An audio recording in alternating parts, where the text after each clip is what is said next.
Great Depression happened and everyone kind of left and it wasn't really nice.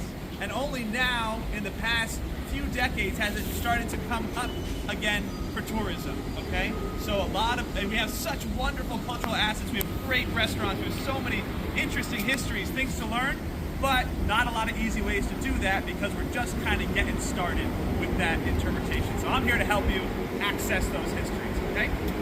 All right, so today we're talking about immigration to Providence's Federal Hill. In case you didn't know, this is Providence's Federal Hill, okay? Welcome to Providence's Federal Hill.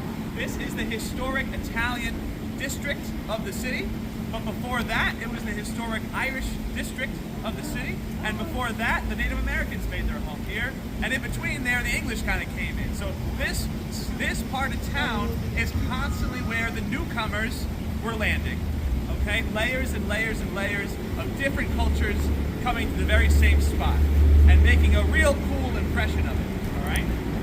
So,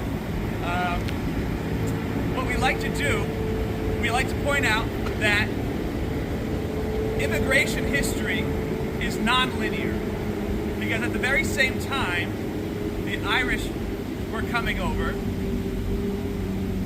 the Italians were coming over, the Irish were already here, getting their traction, their footsteps, right, getting up the ladder there. The Native Americans are also still here in our society trying to make it work, right? And now, today, the Latin Americans are coming up. And so you have all these different stories intertwined with each other, and that's where we're going to dive in today. We're going to look at kind of the differences between those stories, but how mostly the similarities between these stories and how they all came to this very spot. We're also going to abandon traditional timelines as a result of that. We're going to look at the future, we'll look at the past, look at the present, kind of all over the place. Okay, so stay with me. I do like to point out Antonelli Poultry here behind me. Antonelli Poultry is a place, it's like a 100-year-old poultry shop where you can still go in and pick your chicken. And they're still squawking in there. Okay? Yeah. So you can go in there and pick which one you think is going to look best on your Sunday dinner plate, and they take care of it for you, and it's yours to bring home. Okay? So that's pretty fun. But then I also like to talk about a contemporary immigration story, Angela Jacques. So Angela Jacques, she is from Mexico. She came up this way by way of New York, which we'll talk about quite a bit. Happens a lot for Rhode Island. A lot of our immigrants come to New York first, find that it's a little crowded, a little smelly, and then come up to Rhode Island for a little bit more breathing room. That happens quite a bit. But Angela, she got an English second language education. She was able to learn English. Again, something that we'll talk about a lot, that language barrier being a huge obstacle for immigrants to this area and overall. But she believed in the American dream. She believed her father gave her a lot of opportunities by coming to this country, and now she is one of the managers of Terra Negra Mexican Cantina. So she is one of the managers there, and we like to point out her story because often people see Federal Hill as an Italian neighborhood because that's the most recent group that came.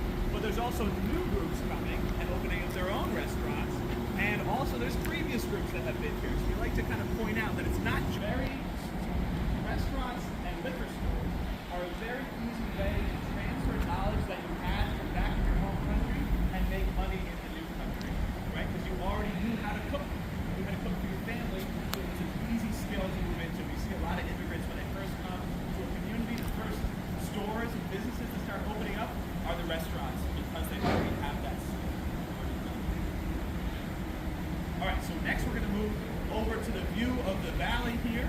Unfortunately, quitting his day, about a year later, he quit his day job, which he was a car dealer at the Cadillac dealership, a local Cadillac dealership. He was in line to be the general manager. It was a sure thing, had a good, decent living.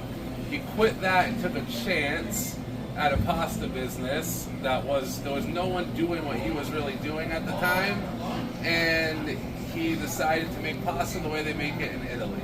And that's what he wanted to use, make it as authentic as possible. He brought over machines from Italy and tried to do it that way.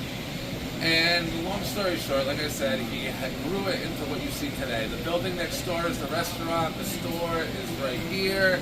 It's second generation is running it now. He's retired technically, but he's here 6 days a week. But his kids run it. His kids have been running it for about the last 6 to 8 years.